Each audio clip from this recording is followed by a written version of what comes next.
Assalamualaikum. Ada yang bilang, laki-laki yang cerdas adalah dambaan semua wanita. Tapi bagaimana jika kecerdasannya dipakai untuk menyembunyikan sesuatu yang tidak seharusnya? Di balik senyum, di balik pelukan, kadang ada rahasia yang tak terucap. Cerita ini tentang seorang istri yang menemukan bahwa cinta tak cukup jika kejujuran telah ditinggalkan. Sebelumnya, klik subscribe dulu supaya kamu terus dapat cerita dari channel ini. Like dan komen. Kamu pernah dilicikin siapa? Siapkan hati dan dengarkan dengan perlahan. Suara detik jam dinding terdengar begitu nyaring malam itu. Rumah sudah tenang. Rani duduk sendirian di ruang makan. Lampu gantung redup memantulkan bayangannya ke lantai keramik putih. Tangannya menggenggam cangkir teh yang sudah dingin. Matanya kosong. Tapi pikirannya tidak. Davin belum pulang. Lagi-lagi. Jam menunjukkan pukul 22.40. Ini sudah ketiga kalinya dalam minggu itu Davin bilang ada lembur mendadak. Tapi kali ini, entah mengapa, dada Rani terasa sesak. Bukan karena curiga, tapi karena firasat yang tak biasa. Ia mencoba mengabaikan, namun suara lirih dalam hatinya terus berbisik. Ponsel di meja bergetar pelan. Notifikasi pesan masuk dari grup sekolah bunga. Tapi tepat di atasnya, satu notifikasi WhatsApp dari Tio kantor Davin membuat jantungnya melompat. Udah pulang belum? Bro? Yang tadi di kafe udah pergi belum? Pesan itu bukan ditujukan untuk Rani. Jelas. Tapi notifikasi itu muncul karena sinkronisasi cloud antar akun. Akun lama Davin yang pernah dipakai Rani beberapa bulan lalu untuk backup. Ia belum sempat keluarkan akunnya. Rani menelan ludah. Tangannya gemetar. Ada rasa ingin tahu, ingin marah, ingin menyangkal. Semua jadi satu. Tapi dia memilih diam. Beberapa menit kemudian, suara mesin mobil terdengar di depan rumah. Rani berdiri perlahan, mengambil nafas panjang. Ia menyambut Davin di pintu dengan senyum datar. Seperti biasa. Seolah tak terjadi apa-apa. Davin mencium kening Rani. Maaf ya, lemburnya molor. Anak tidur. Udah, dari tadi. Kamu belum makan? Tanyanya lembut. Udah di kantor. Tadi pesan makanan bareng tim. Rani mengangguk pelan. Tapi matanya memandangi setelan jas Davin yang rapi, sepatu mengilap, dan wangi parfum yang tak biasa ia pakai untuk lembur. Di dalam hatinya, badai mulai terbentuk. Tapi ia masih menahan diri. Belum sekarang. Karena Rani tahu, kalau suaminya benar-benar pintar, maka ia harus lebih tenang dari pria itu untuk mengungkap semuanya. Pagi hari terasa lebih dingin dari biasanya. Rani bangun lebih awal. Ia menyiapkan sarapan seperti biasa, menyusun roti panggang dan telur mata sapi, lalu menyeduh kopi untuk Davin. Tapi kali ini, matanya tak lepas dari setelan jas yang tergantung di belakang pintu kamar. Ia mendekatinya perlahan, menyentuh kerahnya, dan mendekatkan hidungnya. Parfum itu bukan parfum Davin yang biasa. Aromanya lembut, manis, dan meninggalkan jejak samar seperti wewangian tubuh wanita. Bukan parfum pria. Rani memejamkan mata sejenak. Ia tidak ingin langsung menuduh. Tidak ingin menjadi istri yang penuh prasangka. Tapi instingnya, nalurinya sebagai perempuan, tidak bisa lagi dibungkam. Pagi itu, di meja makan, Davin menyantap sarapan sambil membaca berita di ponsel. Rani duduk di depannya. Diam, namun matanya mengamati setiap gerak-gerik suaminya. Kamu kelihatan capek, ucap Rani akhirnya. Iya, proyek kantor lagi padat. Minggu depan juga ada presentasi besar, jawab Davin tanpa menoleh. Parfummu beda, ya? Tanyanya datar. Davin menoleh, lalu tersenyum kecil. Iya, dikasih tester sama teman kantor. Katanya cocok buat acara formal. Rani hanya mengangguk. Tapi dalam hati, ia mencatat segalanya. Termasuk ekspresi wajah Davin yang sedikit kaku saat menjawab. Siangnya, saat Davin sudah berangkat kerja, Rani menghubungi Bu Lastri, tetangga sebelah yang suka duduk di beranda sambil menjaga burung peliharaan. Bu, semalam lihat mobil Davin pulang jam berapa? Bu Lastri menyipitkan mata. Mobil putih itu? Wah, saya lihat jam 11-an, Bu Rani.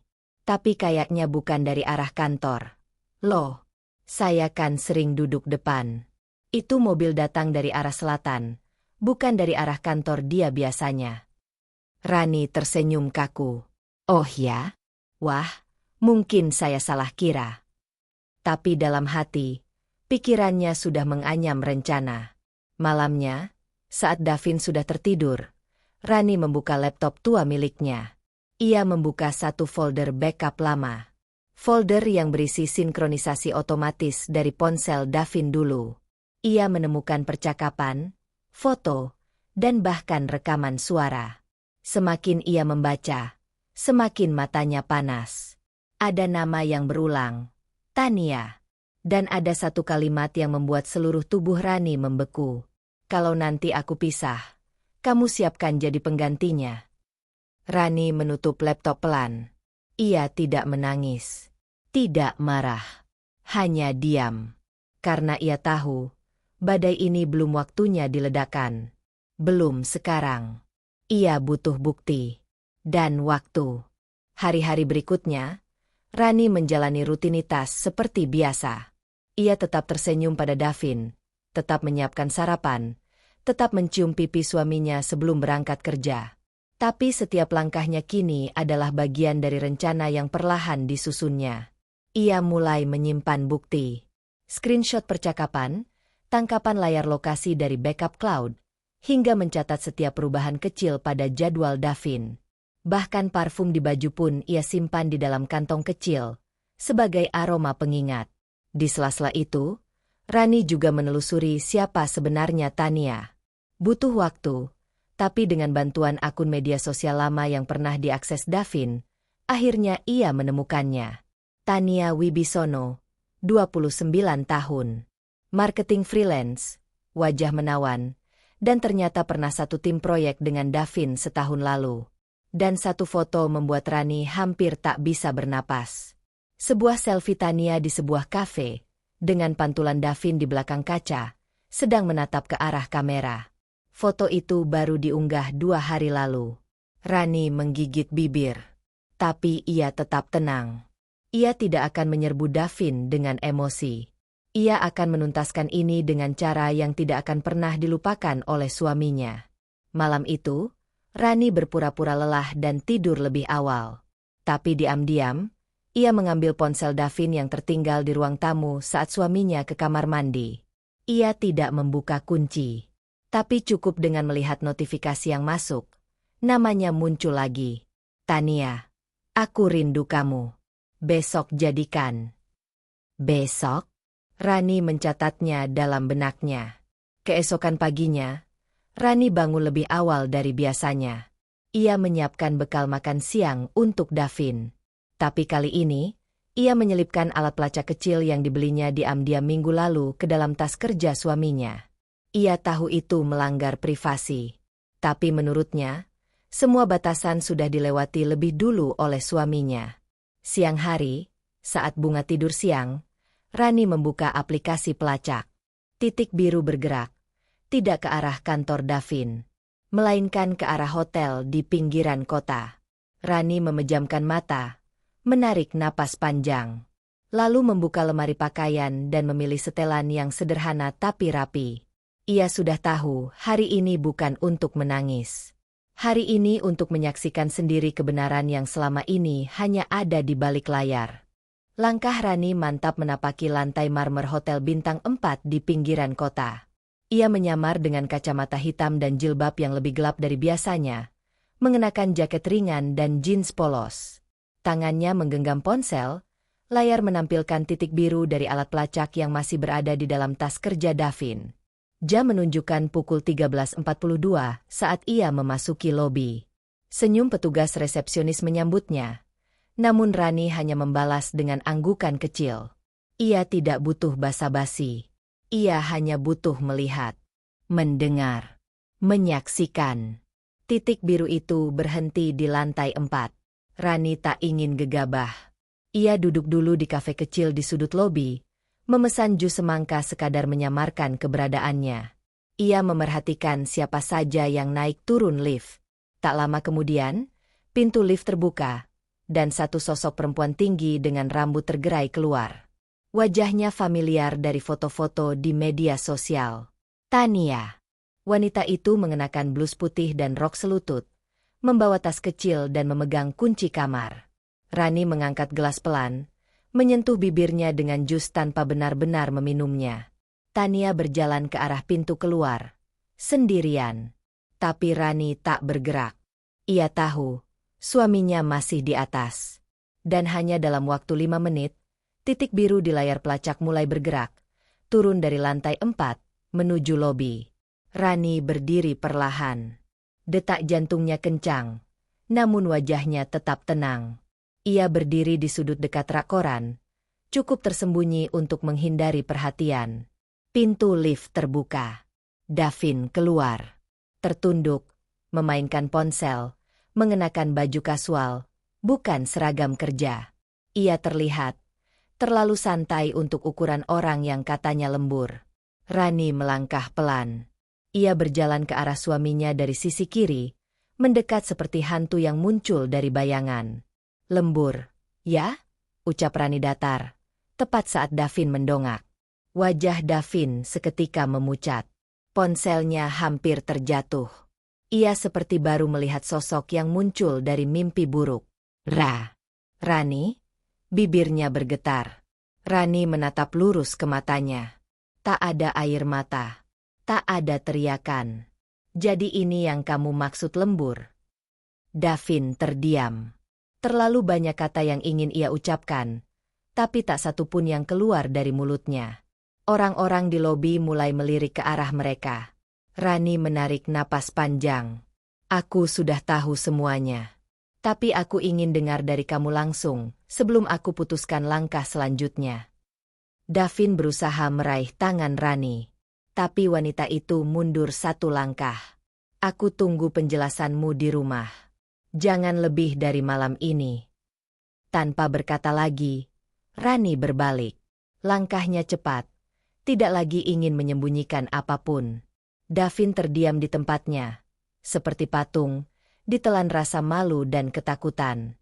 Langit mulai gelap saat Rani menyajikan makan malam di meja. Ayam goreng madu, sup bening, dan tempe goreng kesukaan Davin. Tapi suasananya sunyi. Hanya suara jam dinding dan detak jantungnya sendiri yang terasa di telinga. Bunga sudah tertidur di kamar. Setelah ibunya mengelus rambutnya sambil mendongeng seperti biasa. Tapi malam ini, Rani tak benar-benar hadir dalam cerita itu. Pikirannya hanya tertuju pada satu hal. Apakah suaminya akan berani datang dan bicara? Pukul 8:12. Suara kunci pintu terdengar. Davin masuk pelan, menenteng tas kerja, tapi matanya tak sanggup menatap Rani yang duduk tegak di ruang makan. Duduk, ucap Rani datar, tanpa menoleh. Davin menarik kursi di seberangnya. Tangannya gemetar. Peluh dingin membasahi pelipisnya meski ruangan sejuk. Kamu sudah tahu dari kapan? Suara Davin pelan, seperti bisikan yang takut terdengar. Rani tersenyum tipis. Cukup lama untuk membiarkan kamu berpura-pura, dan cukup cerdas untuk tahu bahwa kepintaranmu menyakitkan. Davin menunduk.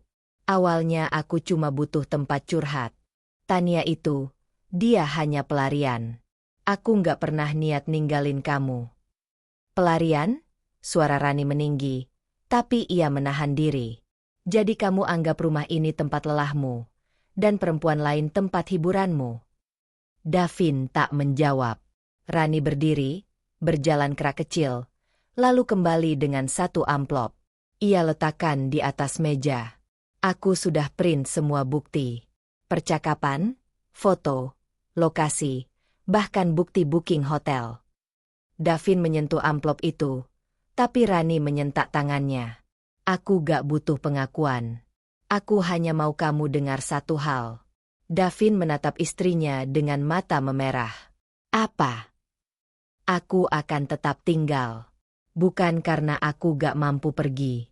Tapi karena aku ingin bunga tumbuh dengan tahu bahwa ibunya pernah dihancurkan, tapi memilih berdiri.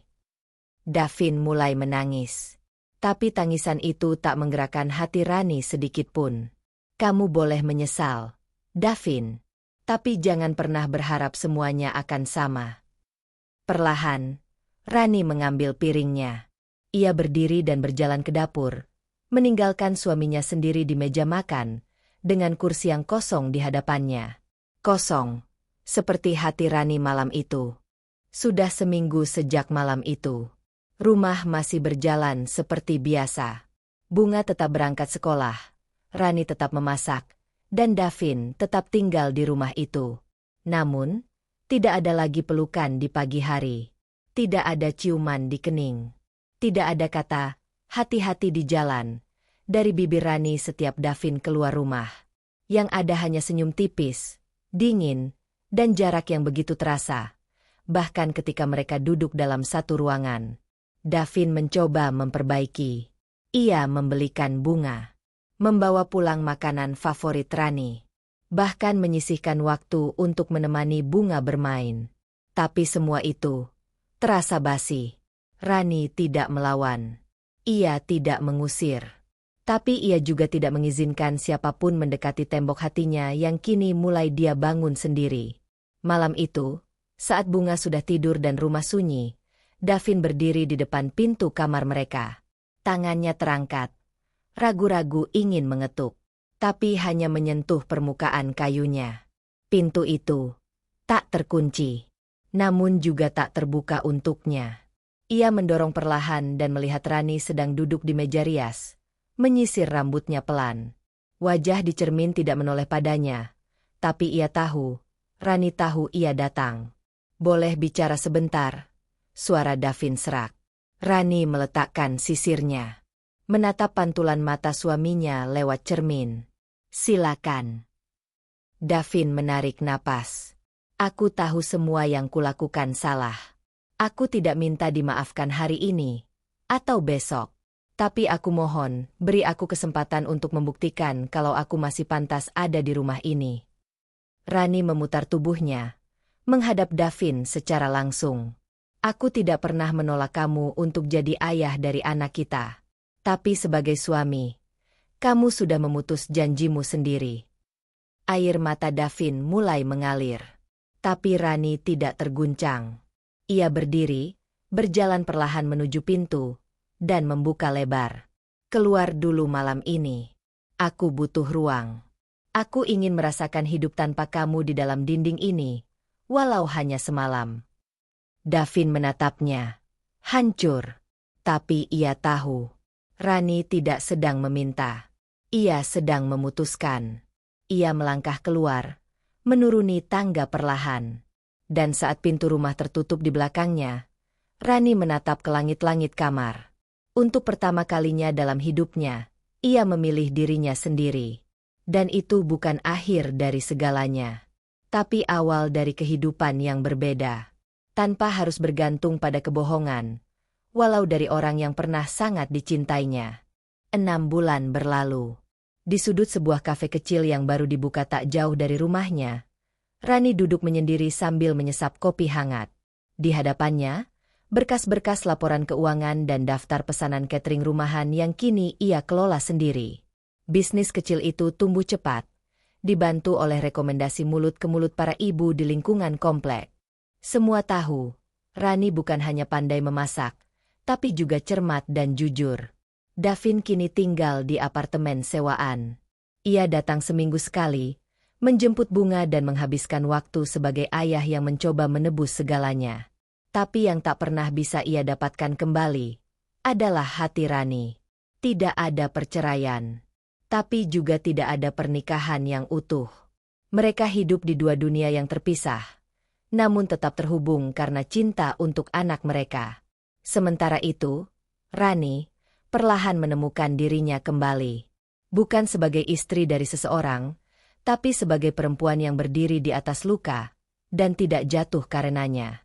Ia pernah mencintai Davin dengan seluruh jiwanya. Tapi saat kepercayaan dihancurkan, Rani tahu, tak semua yang patah harus disambung. Beberapa hal harus dibiarkan menjadi pelajaran. Dan malam itu, saat ia mengantar Bunga tidur, anak kecil itu berbisik sambil memeluknya. Bunda hebat. Aku mau jadi kayak Bunda kalau besar. Rani tersenyum. Air mata jatuh tanpa suara. Karena pada akhirnya, ia tak perlu membuktikan apapun pada dunia. Ia hanya perlu tetap berdiri dan berjalan, meski jalannya sunyi. Karena di ujung sana, selalu ada terang yang tak pernah membohongi siapapun yang memilih jujur, meski dunia memilih berbohong.